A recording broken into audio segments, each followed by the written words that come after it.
BNBSc third year online classes में आपका स्वागत है। आज अपन बात करते हैं भारत की नदियों की। उत्तरी भारत की नदियों का अध्ययन किया था। आज अपन बात करते हैं दक्षिणी भारत की।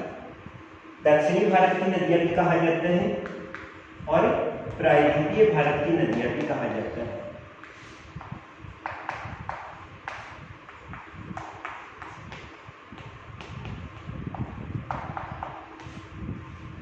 दक्षिणी भाग से बहने वाली जो नदियां हैं उनको प्रायद्वीपीय नदियां भी कहा जाता है, दक्षिणी भारत की नदियां भी कहा जाता है।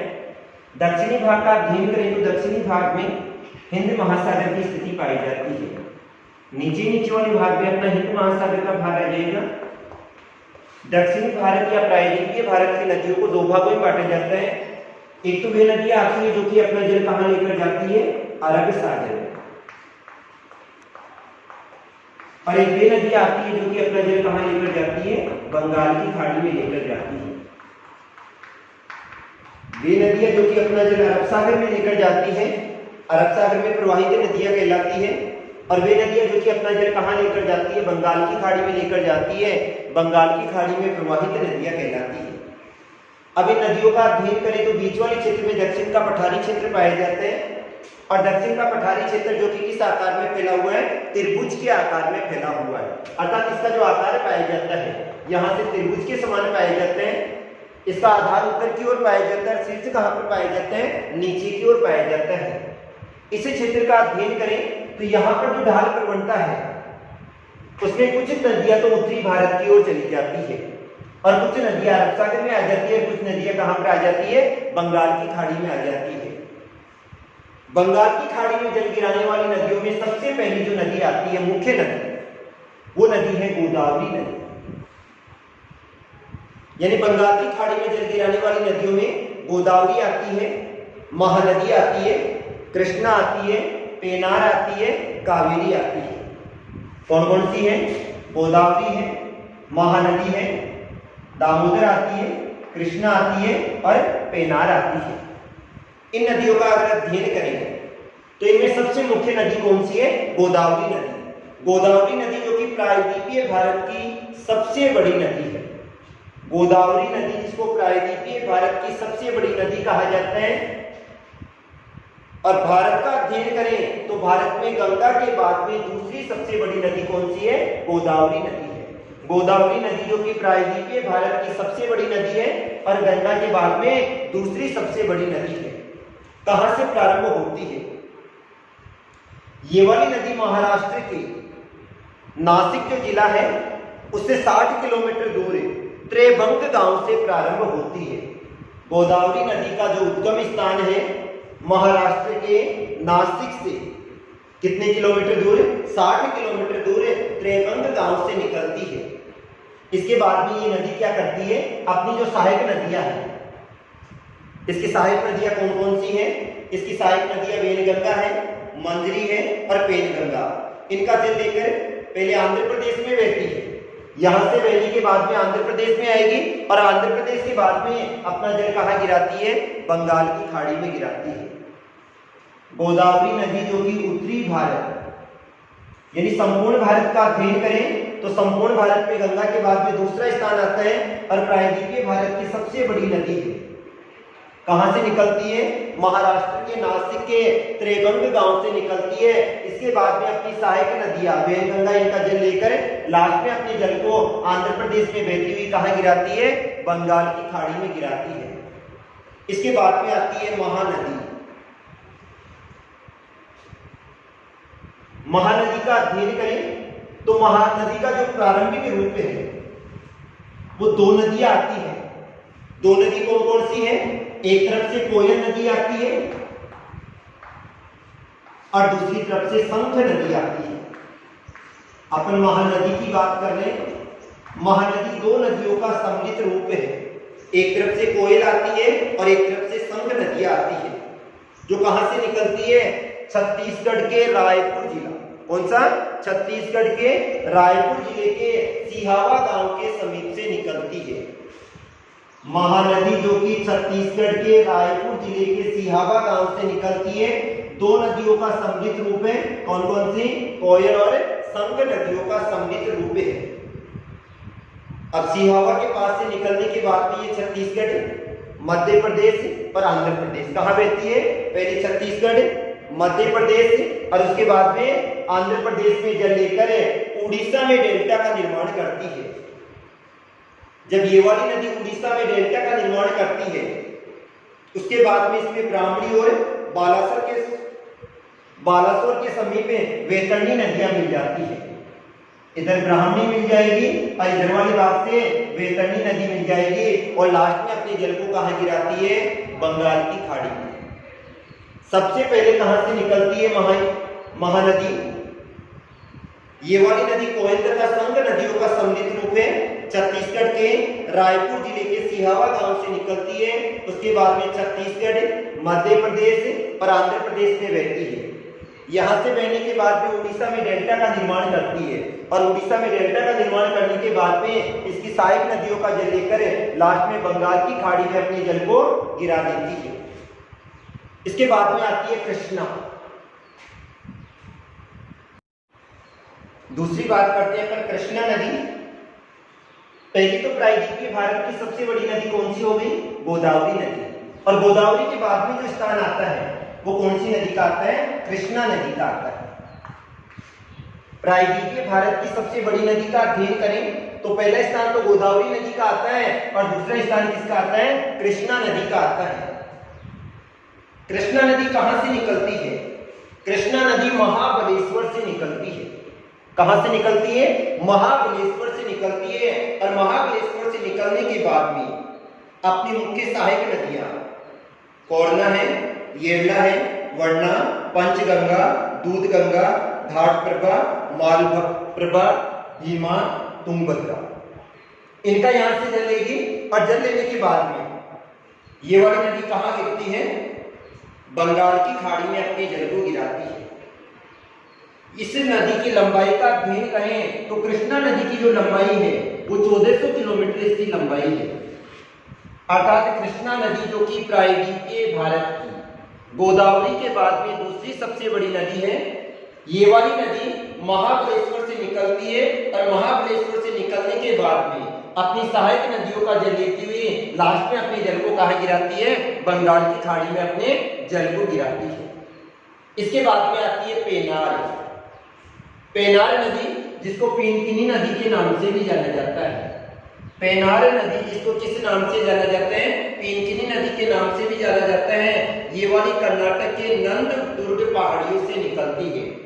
कर्नाटक के नंद दुर्ग पहाड़ियों से निकलती है।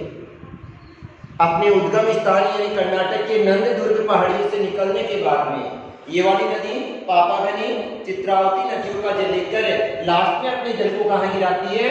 बंगाल की खाड़ी में गिराती है। ये वाली नदी कहां से निकलती है? पेनार नदी जिसको पिनकिनी नदी भी कहा जाता है, कर्नाटक के नंद दुर्ग पहाड़ियों से निकलती है और लास्ट में अपने जल को कहां पर गिराती है? बंगाल की खाड़ी में गिराती है। इसके बाद में आती है कावेरी नदी। कावेरी नदी कहां से निकलती है? कुर्ग जिले से निकलती है। कावेरी नदी जो कि कहां से निकल रही है? कुर्ग जिले से निकलती है और कुर्ग जिले से निकलने के बाद में कर्नाटक और तमिलनाडु में बहती हुई बंगाल की खाड़ी में अपने जल को गिराती है। इस नदी को क्या कहा जाता है? दक्षिण की गंगा भी कहा जाता है। कावेरी नदी जिसको क्या कहा जाता है? दक्षिण की गंगा भी कहा जाता है और ये डेल्टा का निर्माण करती है और इस डेल्टा को क्या कहा जाता है? दक्षिण का उद्यान कहा जाता है। कावेरी नदी जिसको क्या कहा जाता है? दक्षिण की गंगा भी कहा जाता है और ये डेल्टा का निर्माण करती है और इस डेल्टा को क्या कहा जाता है? दक्षिण का उद्यान भी कहा जाता है। ये वाली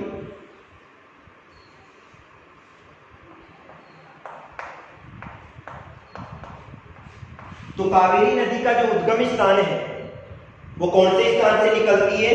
कावेरी नदी जो कि कहां से निकलती है? कुर्ग जिले से निकलती है। कर्नाटक वाले क्षेत्र में बहेगी, तमिलनाडु में बहेगी और लास्ट में अपने जल को कहां गिराती है? बंगाल की खाड़ी में गिराती है। दक्षिण की गंगा भी कहा जाता है और इसके उद्यान को क्या कहा जाता है? डेल्टा को दक्षिण का उद्यान भी कहा जाता है। तो ये वाली तो थी बंगाल की खाड़ी में जल गिराने वाली नदियां, अर्थात इनकी ढाल प्रवणता किधर पाई जाती है? बंगाल की खाड़ी की ओर पाई जाती है। इसके बाद में आती है अरब सागर में जल ले जाने वाली नदियां।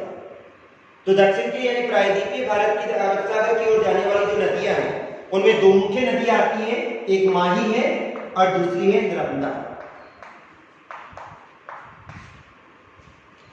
माही नदी जिसको राजस्थान वाले क्षेत्र का अध्ययन करें तो बांगर की गंगा भी कहा जाता है, काठल की गंगा भी कहा जाता है और राजस्थान में इसको आदिवासियों की गंगा भी कहा जाता है।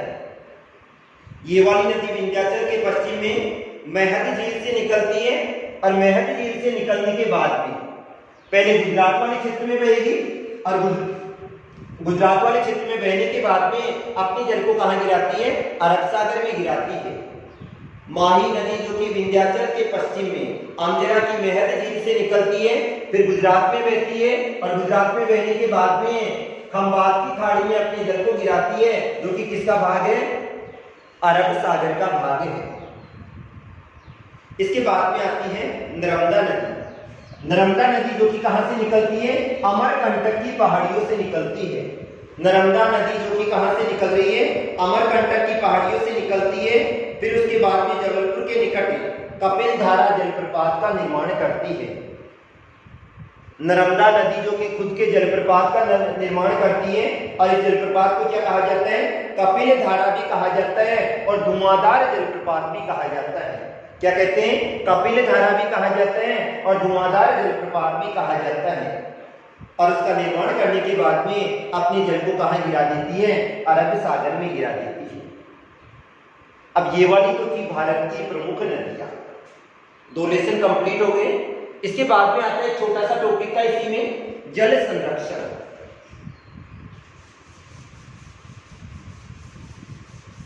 यानी जल संरक्षण किसे कहा जाता है? जल की रक्षा करना या जल का संरक्षण करना ही क्या कहलाता है? जल संरक्षण कहलाता है। संरक्षण का मतलब क्या होता है? संरक्षण का तात्पर्य होता है वर्तमान आवश्यकता की पूर्ति के साथ ही अगर मानव अपनी भावी पीढ़ी की आवश्यकता पूर्ति को ध्यान में रखा जाता है तो इसे क्या कहा जाता है? संरक्षण कहा जाता है। तो जल का संरक्षण किस प्रकार से करेंगे? तो जल संरक्षण की जो विधियां आती है वो एक तो आती है वर्षा के जल का संचय। जैसे ही वर्षा होती है, वर्षा का जो जल होता है वो बहता हुआ नदियों के माध्यम से लास्ट में कहां पहुंच जाता है? समुद्र में पहुंच जाता है और समुद्र में पहुंचने के बाद में जल क्या हो जाता है? लवणीय हो जाता है। वर्षा का जल तो मीठा होता है लेकिन बाद में यही जल पहुंचकर कहां चला गया? समुद्र में चला गया और समुद्र में जाते ही जल कैसा हो जाएगा? लवणीय हो जाएगा। अतः सबसे पहली बात आती है वर्षा के जल का क्या करना चाहिए? संचय करना चाहिए। और इस वर्षा के जल का संचय किस प्रकार करना चाहिए? या तो टांके का निर्माण करना चाहिए या पुनर्भरण तालाब का निर्माण या टैंक का या अंतःस्रावी कुओं के माध्यम से जल को वापस भूमि के नीचे वाले भाग में भेज देना चाहिए ताकि वर्षा के जल का क्या हो जाएगा? संचय हो जाएगा और इस जल को अपन लवणीय होने से बचा सकते हैं। दूसरी बात आती है जल का पुनर्वितरण।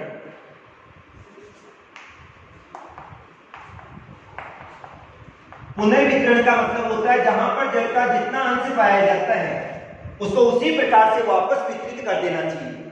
जितना जल नदियों में था नदियों में चला गया, जितना समुद्र में था समुद्र में चला गया, जितना भूमि के आंतरिक भाग में था वहां पर चला गया, तो उसका उसी प्रकार से क्या करना चाहिए? पुनर्वितरण करना चाहिए। तीसरा आता है भूमिगत जल का विवेकपूर्ण उपयोग।